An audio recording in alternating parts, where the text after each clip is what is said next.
연말에는 한 해를 정리하면서 혹시 놓친 건 없었는지 이렇게 뒤돌아보게 되는데요.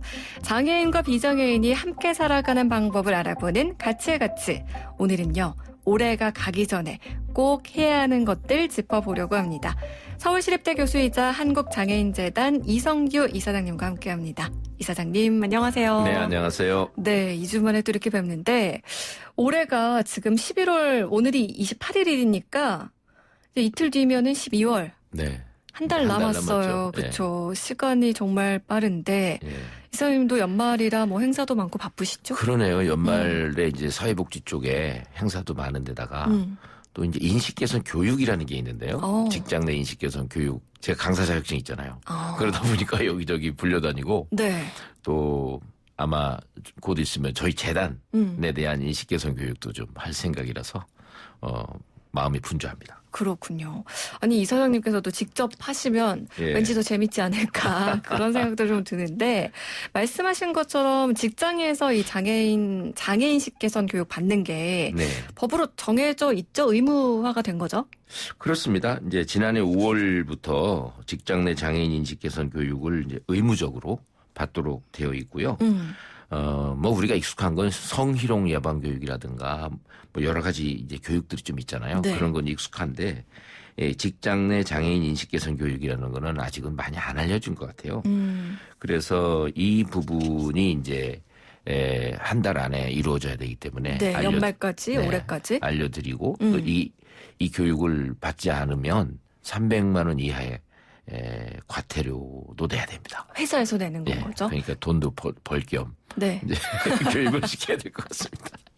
아니, 그러니까 직장에서 이 직장 내 장애인식 개선 교육을 의무적으로 직원들한테 시행을 해야 된다는 이야기인데 아직 혹시라도 직장 내에서 이런 교육을 못 받으신 분들은 좀 빨리 받으셔야겠고 이제 업체를 꾸리시는 분들은 과태료 물기 전에 이거 빨리빨리 시행하셔야 되지 않을까 이런 생각이 드는데 말씀하신 것처럼 직장 내에서 이런 교육이 의무화된 거는 작년 5월부터인데 장애인식 개선 교육이라는 이런 말 자체는 그래도 좀 옛날부터 들어봤던 것 같거든요. 그보다 훨씬 더 일찍 시작이 됐겠죠? 그렇죠. 이제 커다랗게 두 가지 장애인식 교육이 있는 거예요. 지금 말씀대로.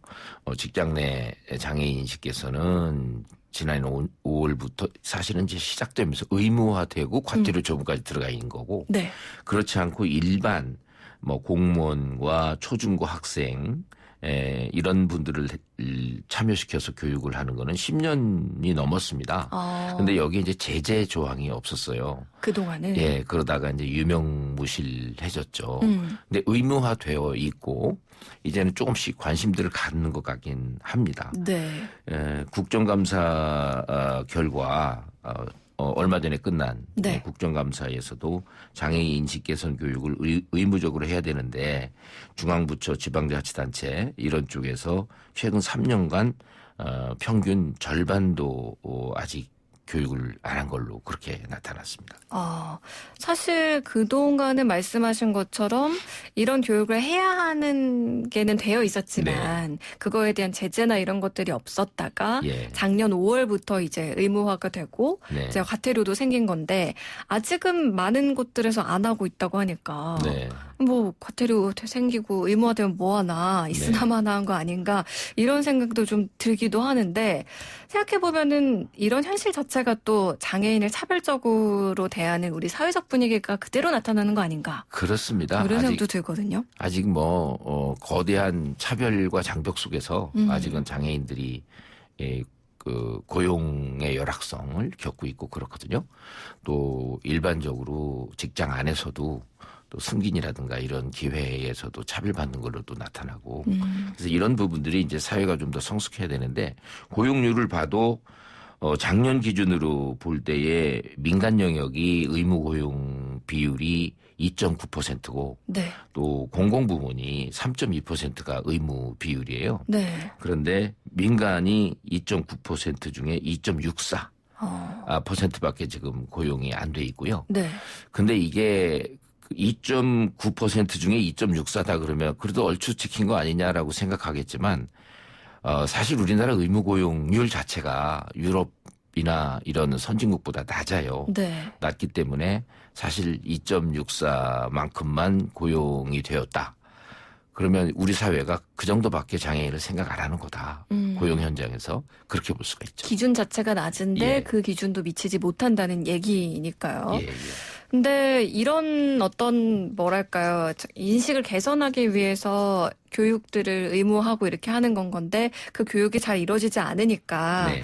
어쩌면 장애인 고용률이 높아지지 않는 것도 자연스러운 결과 같다. 뭐 이런 네. 생각도 드는데 앞서서 뭐 지난 국정감사 결과 얘기를 해주셨습니다만 장애인식 개선 교육이 좀 어떻게 이루어지고 있는지 잘 이루어지고 있는지 구체적으로 한번 좀 볼까요? 작년에 장애인 고용 실태조사 한 게 있어요. 네. 여기에 보면 직장 내 장애인 인식 개선 교육 의무화에 대해서 모른다라고 응답한 게 약 17%가 되고요. 네. 그리고 대략만 알고 있다라고 얘기한 분들이 63.5%거든요. 그러니까 뭐 대략만 알거나 좀 모르는 그런 정도가 이제 80%가 넘으니까 네. 아직까지 아무리 시행 초기지만 좀 더 알려야 되고 이제는 사회가 조금 더 공동 노력을 해야 되지 않을까 하는 생각이 듭니다. 그러게요. 10명 중 2명만 알고 있다는 얘기니까 아직 네. 모르는 분들이 많은 건데 이게 법적으로 의무화하기 때문에 기업 입장에서는 좀 부담스러울 수도 있긴 있지만 또 그래도 지킬 건 지켜야 하는 거니까요. 네. 벌금 자체가 뭐 기업 규모에 따라서 다르겠습니다만 그렇게 또 부담 안 된다 싶어서 그냥 안 해버릴 수도 있는 건데 예, 예. 그게 금액이 중요한 게 아니라 정말 해야 하는 가치가 있는 교육이니까 네. 꼭 하셨으면 좋겠다 이런 생각이 듭니다. 직장 내에서 이렇게 장애인식 개선 교육을 받게 되면요. 주로 어떤 내용들을 좀 배울 수 있나요? 이제 뭐 여러 가지죠. 우선 장애에 대해서 전체적으로 잘못된 인식을 이제 바로 잡는 과정에서 뭐 장애 유형과 특징에 대해서 이해를 같이 할 수 있는 프로그램이 있다거나 또 직장 내에서 장애인의 인권이라든가 그 리저너블 어코모데이션이라고 해서 정당한 편의 제공 그 장애를 가진 분들이 일하기 편안하게 장비를 붙여준다거나 하는 거 있잖아요. 네. 그런 부분들이 이제 포함되어 있고 교육 내용에 이런 교육을 통해서 저런 거를 사용하면 우리 이 직장에서도 더 많은 장애인을 고용할 수 있겠구나. 또 그분들이 더 편하게 일하겠구나라는 거를 알게 되죠. 그러면 아무래도 장애인들의 고용률도 높아질 수 있고 일하는데 편하고 그러다 보면 이제 그 승진 기회도 오게 되고 그래서 점점 사회가 정상화되는 그런 것이기 때문에 뭐 이런 것도 상당히 필요하고요. 또 에티켓 같은 거 있잖아요. 네. 나쁜 생각이 있어서가 아니라 장애의 특성에 대해서 모르기 때문에 장애인 그 동료에 대해서 어떤 에티켓을 갖고 있어야 되는지 그런 부분들 또 장애인을 그럼 고용을 좀 하고 싶은데 어디에 어떻게 가서 무슨 정보를 갖고 장애인을 고용하는지를 또 잘 모르는 회사들도 많아요. 그렇겠죠. 예, 그러면 이제 그런 고용할 수 있는 방법이라든가 또 승진 배치할 때 장애 유형에 따라서 어떻게 해야 되는지 이런 부분들을 이제 구체적으로 교육을 통해서 서로 이해하고 공감하게 되면 훨씬 직장이 편안해지죠. 네. 그러니까 말씀해주신 것들을 좀 교육 받게 되면 사실 동료의 장애가 뭐 업무에 있어서는 전혀 지장 없는 그런 게 될 수도 있는 예. 건 거고 그리고 적재적소에 어떻게 또 인사를 내느냐에 따라서 달라질 수도 있는 거니까 구체적으로 좀 알 수 있는 그런 기회가 되겠다 싶은데 네. 매년 근데 이런 내용을 똑같이 배우면은 재미가 없잖아요. 재미없죠. 그러니까 뭔가 직장 뭐 예를 들어서 저희 같은 경우는 언론사니까 언론사 분야 특성에 맞춰서 네. 아니면 뭐 공공기관이면 공공기관 예. 뭐 등등 아니면은 뭐 장애 종류에 따라서 혹은 직무에 따라서 네. 맞춤형 콘텐츠들이 좀 다양하게 개발되었겠네요. 맞습니다. 교육이 지금까지는 약간 좀 일률적으로 1시간 정도의 집체 교육이 제일 흔해요. 그래서 이런 부분을 이제 조금 바꿔서 언젠가 말씀드렸듯이 양복점복지 맞춤형 그런 교육을 이제 시행을 해야 되고 여기에 필요한 방법들을 하나하나 이제 더 개발 발전시켜 나가야 된다고 생각합니다. 사실 회사에서 어떤 교육을 한다고 하면 강사가 와서 근데 직원들 네. 쭉 앉아있고 그냥 약간 시간 때우기식으로 진행이 되는 형식적인 경우도 참 많긴 한데 그러면 아무 의미가 없을 테니까 내용뿐만 아니라 이런 교육 방식에 있어서도 좀 다양하고 재밌게 해서 그 효과를 좀 높여야 되겠다. 네. 뭐 이런 생각이 더 많이 듭니다. 맞습니다. 지금 말씀드린 그런 방법을 벗어나기 위해서 조금 이제 새로운 각도에서 장애를 체험하게 하는 그러한 것들도 있어요. 독일하고 프랑스 같은 데서는 왜 완전히 암흑 속에서 그 스테이크를 즐긴다거나 그래서 시각장애를 체험하는 거죠. 우리나라에도 다이얼로그 인 더 닥 그래가지고 그런 시도들이 좀 있어 왔고요. 또 대학로 쪽에 식당이 있었습니다. 네. 근데 지금 이제 다른 데서 운영이 되고 있는데 그런 부분을 통해서 이 시각장애를 갖는 분들은 이러한 애로가 있구나. 그러면 이제 이 애로를 해소하기 위해서 직장을 어떻게 바꿔준다거나 뭐 그런 이제 생각으로 연관될 수 있잖아요. 네. 뭐 이런 방법들도 있고 사실은 이런 식당, 암흑 식당 같은 경우에 독일, 프랑스에서는 한 1, 2년 전에 예약이 다 차버립니다. 그만큼 이제 선진국에서는 그런 부분들을 체험하고 그걸 자기의 하나의 자긍심으로 생각을 하는 문화가 있죠. 그렇게 체험을 해보면은 사실 그냥 앉아서 수업 듣는 거랑은 전혀 느낌이 다를 것 같아요. 그렇습니다. 네. 그리고 뭐 요즘에는 뭐 우리나라가 또 과학기술로 있어서는 그렇죠. 손꼽히는 나라잖아요. 네. 간접적으로 체험해볼 수 있는 방법들도 많을 것 같아요. 그렇습니다. 우선 가상현실 기술을 통해서 장애를 직접 체험해 보는 것도 있고요. 또 예를 들면 이제 그런 경우에 지체장애인들의 어려움을 이제 구체적인 상황 설정을 해서 막 주차가 어지럽게 되어 있는 그런 쪽을 휠체어로 이렇게 빠져나가 보는 이런 것들도 있고 또 시각장애인의 시야를 그대로 체험하는 이런 가상현실 장치 이런 부분들을 통해서 뭔가 나와 장애에 대한 공감이랄까요?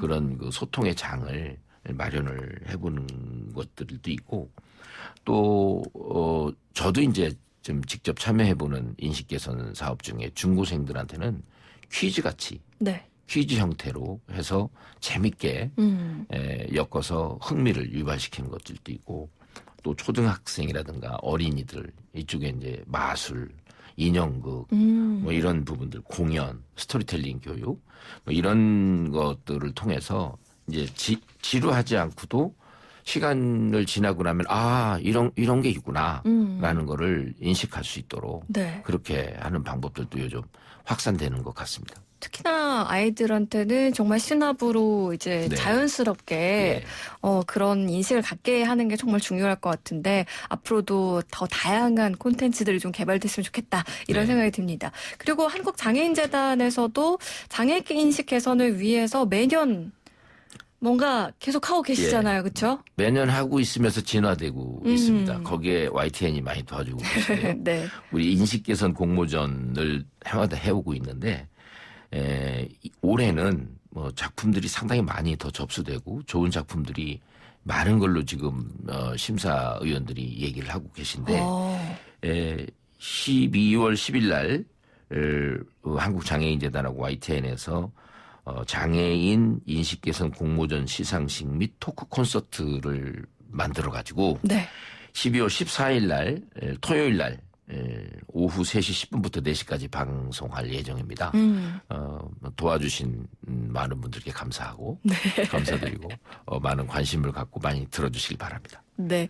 12월 10일 화요일 오후 2시에 YTN 로비에 있는 YTN 홀에서 이 한국장애인재단의 장애인식 개선 공모전 시상식 및 토크 콘서트가 네. 열립니다. 여러분들도 관심 있으신 분들은 직접 오셔서 축하도 해주시고 또 토크 콘서트도 즐기고 가실 수 있습니다. 그리고 들어오시면서 이제 예쁜 박스를 하나 전해주셔서 제가 뜯어봤는데 정말 이거 뭐랄까요? 좀 겨울 느낌 나는 쿠키랑 뭐 배지도 들어있고요. 그리고 뭐 메시지 카드도 들어있고 그런데 이게 의미가 좀 있는 것 같아요. 그렇습니다. 가만히 쿠키를 보시면 미세하게 다리가 차이가 난다거나 팔 길이가 차이가 난다거나 하는 아, 그렇네요. 예, 그런 이제 쿠키들인데 네. 그렇게 만들어진 쿠키들입니다. 그런데 쿠키 맛은 똑같잖아요. 네, 이따 쿠키 맛이 먹어볼게요. 똑같이 맛있습니다. 네. 맛있는데 그래서 이제 이게 D-1이라는 그 공익 캠페인 크리에이터들이에요. 대학을 갓 졸업한 아주 젊은 사람들인데 이 부분을 가지고 그대로 괜찮은 캠페인이라고 해서 캠페인을 진행하는데 여기에서 모인 기금을 장애인 재단에 내놓고 또 이걸 가지고 또 장애인 인식 개선을 위한 공익 사업에 쓸 수 있도록 그렇게 해주는 그 정말로 괜찮은 청년들이 네.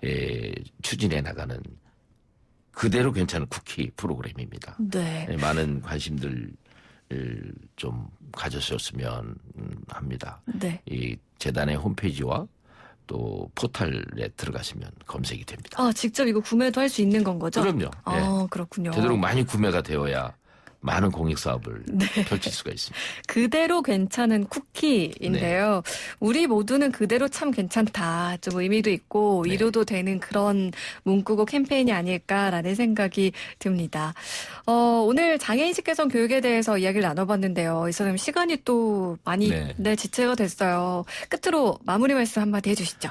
정말로 우리나라도 이제는 정말로 괜찮은 사람들의 통합된 사회가 되기 위해서 우리 스스로 자긍심을 갖고 연말에만 따뜻한 걸 생각할 게 아니라 1년 내내 이런 쿠키와 같은 그러한 그 미세한 차이와 동질적 맛 이런 부분들을 생각하면서 하나하나 장애에 대해서 생각들을 바꿔나갔으면 하는 바람입니다. 네, 오늘 요거랑 연결해서 옥상달빛의 노래를 먼저 좀 감독님 올려주세요. 옥상달빛의 그대로도 아름다운 너에게 지금 흐르고 있는데요. 5014 청취자님, 한국장애인재단 그대로도 괜찮은 캠페인 인스타그램에서 봤습니다. 캠페인이 주는 메시지가 정말 좋더라고요. 괜찮아, 그대로도 괜찮아. 아나운서님과 이사장님께서 한 번씩 읽어주시면 더 좋을 것 같아요. 하셨는데 괜찮아? 그대로도 괜찮아. 예. 네, 정말요. 마음이 갑자기 따뜻해집니다.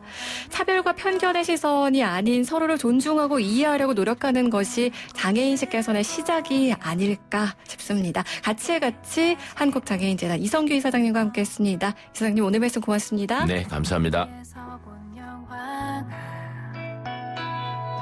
슬프다고 펑펑 우는 너 난 아직